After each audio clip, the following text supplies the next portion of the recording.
Hello friends, welcome to I exam B. I am Sushil Ragade, ex manager Reserve Bank of India. अभी आप एक दो दिन से इस बैंक के बारे में आपने बहुत सारी न्यूज़ देखी होगी। S V B, Silicon Valley Bank, ये यूएस का 16th लार्जेस्ट बैंक है। ठीक है, 16th लार्जेस्ट बैंक है। और इसमें आपने ये भी एक वर्ड सुना होगा, बैंक रन।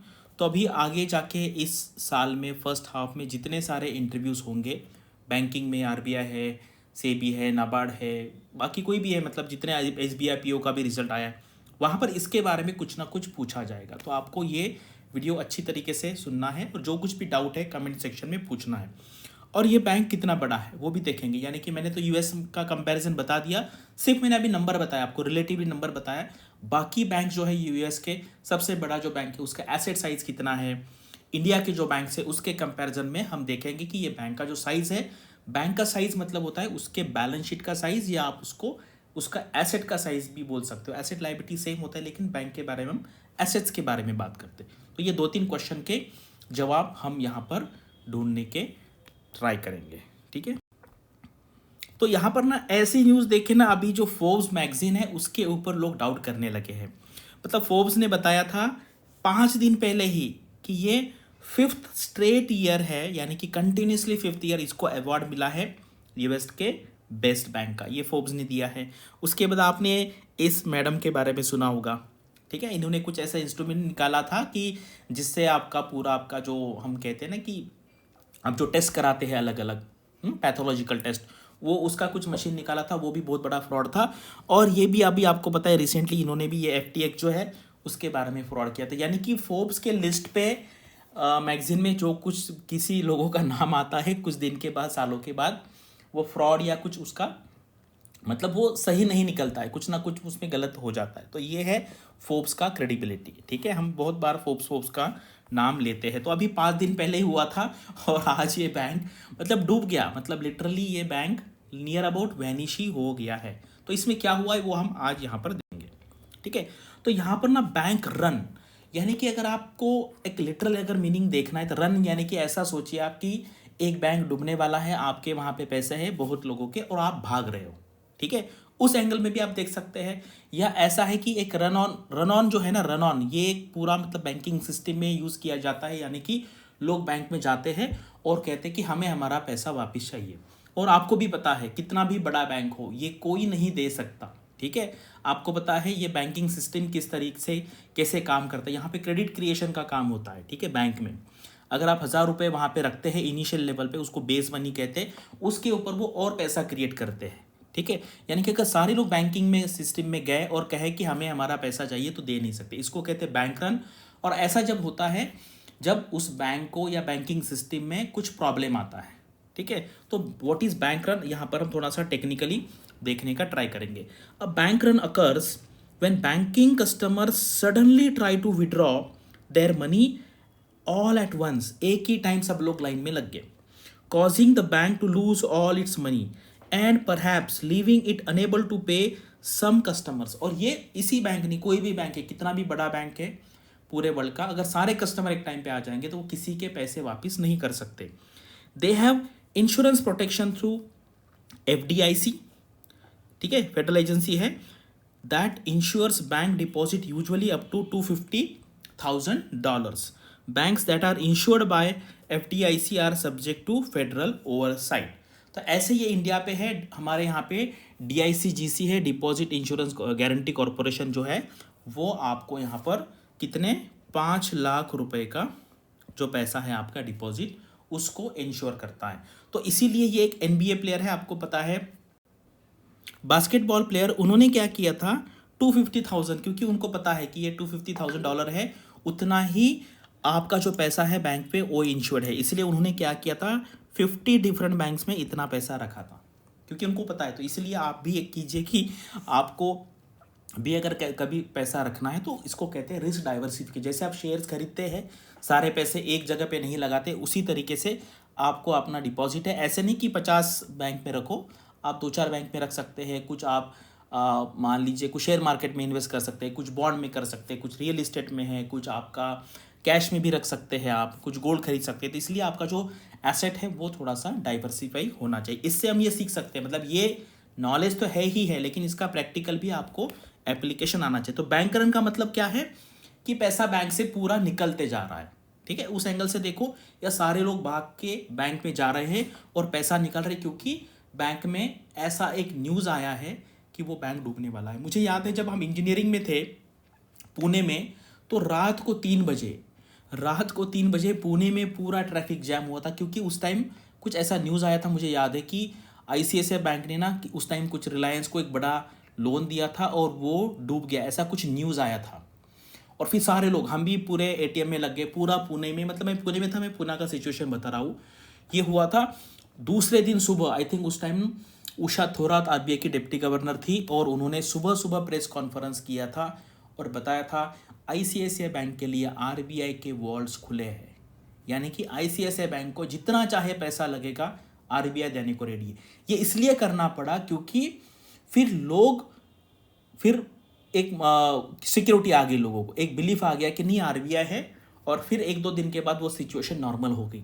अभी बहुत लोगों को ये पता नहीं हुआ कि ऐसे आईसीआईसीआई बैंक के टाइम पे भी रन जो है तो वो हुआ था 2003-4 की मैं बात कर रहा हूँ, उसके आसपास ये हुआ था, ठीक है। तो आपको पहले पता होना चाहिए कि बैंक रन क्या है, इंट्रो में पूछा जा सकता है। What is silicon Valley bank? SVB is a publicly traded bank, publicly traded यानी कि स्टॉक मार्केट में लिस्टेड है, in a Santa Clara, California, the heart of the Silicon Valley. It is federally insured यानी कि जो federal bank है जैसे RBI insurance कराता है उस तरीके से, meaning that if it cannot pay depositor, it will get some money from the government. According to website, SVB works with the nearly half of the venture-backed startups in the United States. यानी कि जो venture capitalist है उन्होंने इसको back किया यानी कि उस फंडिंग किया होगा इनिशियल स्टेज में। And its clients include 44% of venture backed tech and health care companies that went public, including Pinterest and ZipRecruiter, ठीक है। At the end of December, Silicon Valley Bank had held around 209 billion. अभी ये number याद रखिए आप, कितना? 209 billion dollars, ठीक है। ये क्या है, इनका एसेट साइज है in total assets, making the second largest failure of a federally insured bank in the US history after Washington Mutual. आपको पता है वॉशिंगटन म्यूचुअल 2008 के बाद बैंकरप्ट हुआ था, यानी कि वो डूब गया था, which collapsed during the financial crisis 2008। और बाकी लेमन ब्रदर्स वो सारी इन्वेस्टमेंट बैंक्स है, ठीक है। ये हमारी प्रॉपर बैंक है, तो ये आपको पता होना चाहिए सिलिकॉन वैली बैंक के बारे में, उसका एसेट साइज कितना है, ठीक है, और ये क्या क्या हिस्ट्री में हुआ था बैंक कोलैप्स के में। When was the last time a bank failed?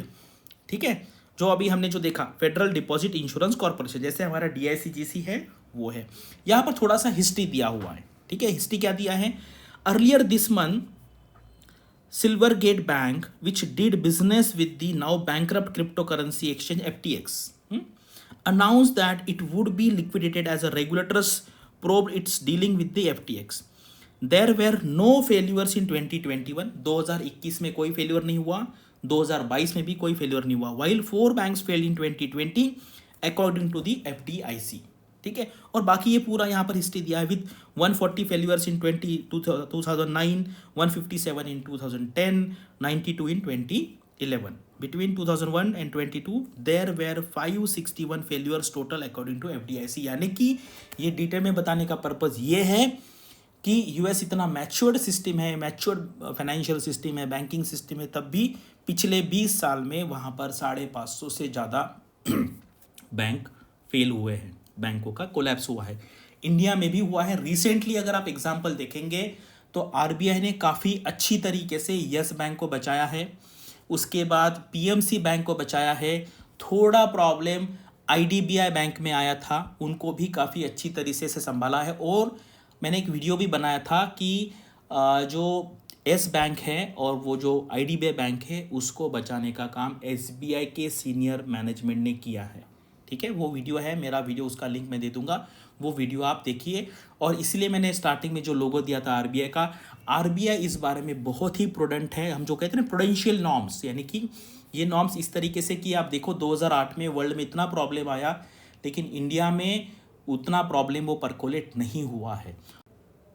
और ये बैंक रन का जो कभी होता है एक बैंक में ना, उसको कॉन्टेजियन इफेक्ट कहते हैं। और इसको हम सिस्टमिक रिस्क कहते हैं, सिस्टमेटिक नहीं, सिस्टमिक, यानी कि एक बैंक में प्रॉब्लम आ गया तो आपको पता है सारे बैंक ना इंटरकनेक्टेड होते हैं, ये बैंक ने उसको लोन दिया, वो बैंक ने उसको लोन दिया, उससे पैसा लिया, तो इसकी वजह से बाकी जो बड़े बड़े बैंक्स हैं उनके शेयर्स में भी 1-2% कमी आई है। ठीक है, इसीलिए ऐसा जब होता है तो इमीडिएटली जो सेंट्रल बैंक है, जैसे फेडरल रिजर्व है, आरबीआई है, इमीडिएटली इंटरवेन करके वो बैंक को बचाता है, क्योंकि अगर उसको बचाया नहीं तो बाकी जो बैंक्स है उसके कस्टमर भी डर जाते हैं, क्योंकि आपको पता है एक बार डर का माहौल हो गया तो फिर सारे लोग फिर बैंक में डिपॉजिट आपका जो विड्रॉ करने के लिए जाएंगे, तो इसलिए ये इंटरवेन करना बहुत ज़रूरी होता है। अभी यहाँ पर देखेंगे कि एग्जैक्टली क्या हुआ है, what happen. SVB was holding a high number of treasury and other government bonds. आपको पता है गवर्नमेंट बॉन्ड्स जो है इन्होंने इन्वेस्टमेंट किया था, जैसे हम जी सेक में बोलते हैं, जी सेक में सारे बैंकों का आपको पता है एसएलआर जो है उतना इन्वेस्टमेंट करना ही पड़ता है, amounting to more than half of its asset, यानी कि $100 बिलियन से ज़्यादा।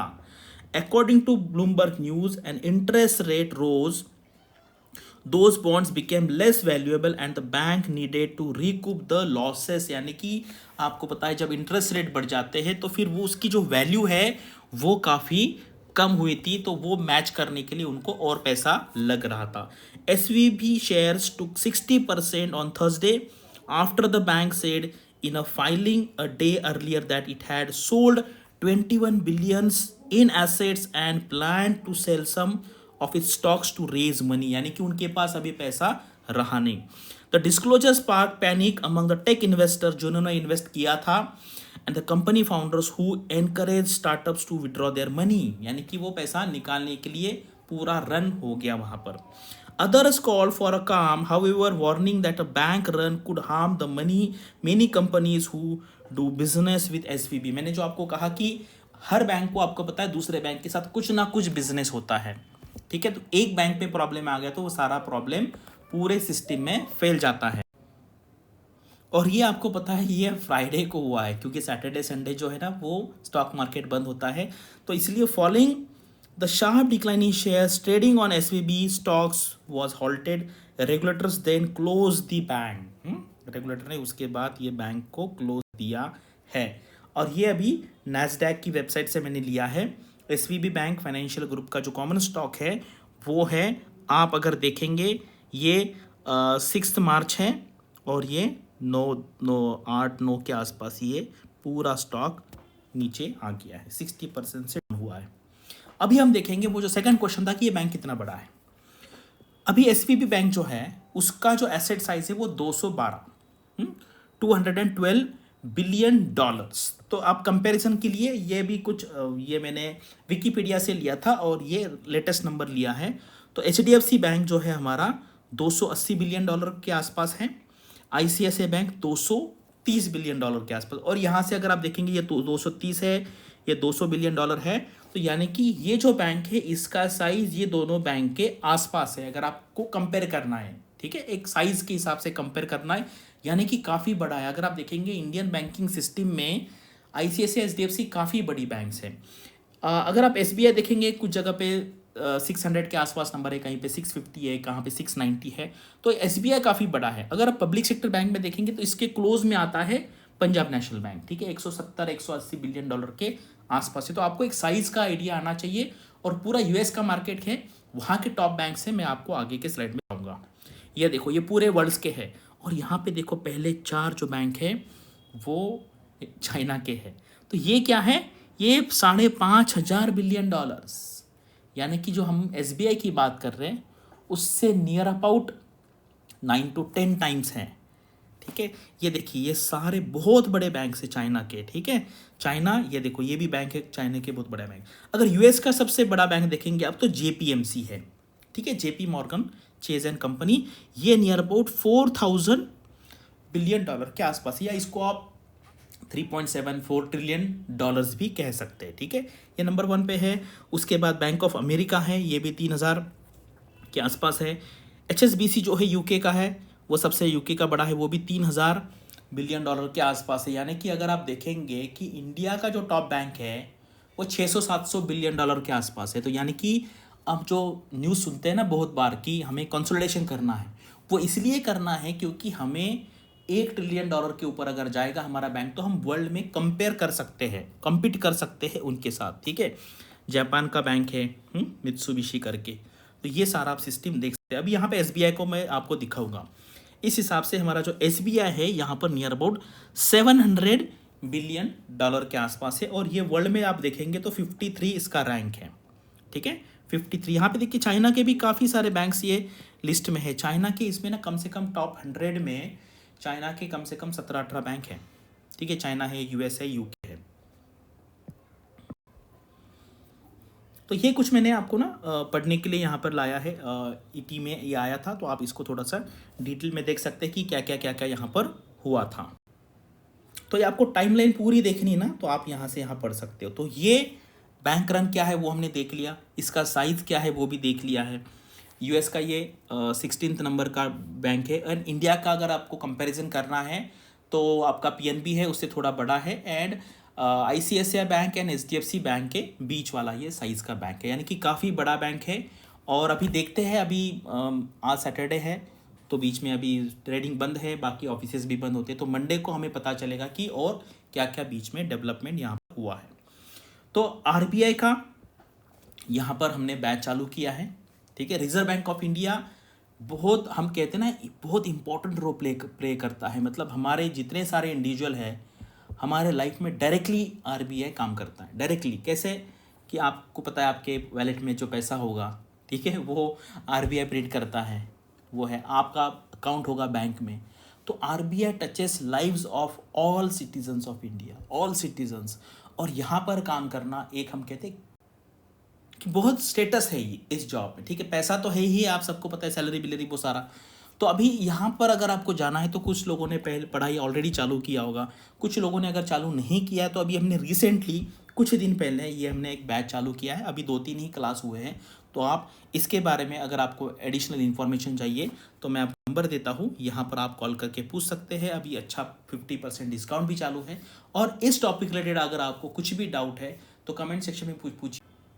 अभी एसबीआई के पीओ के इंटरव्यू भी अभी चालू होने वाले हैं, ठीक है। और बाकी के भी ये साल जितने सारे इंटरव्यू होंगे, बैंकिंग में हो, रेगुलेटरी बॉडी में हो, आरबीआई में हो, ठीक है, वहाँ पर ये क्वेश्चन डेफिनेटली यहाँ पर पूछा जाएगा, ठीक है। ये हमारे रिजल्ट से आप सबको पता है, हम नंबर 1 है रेगुलेटरी बॉडी एग्जाम प्रिपरेशन, ठीक है। Thank you for watching this video and all the best for your studies and upcoming examinations.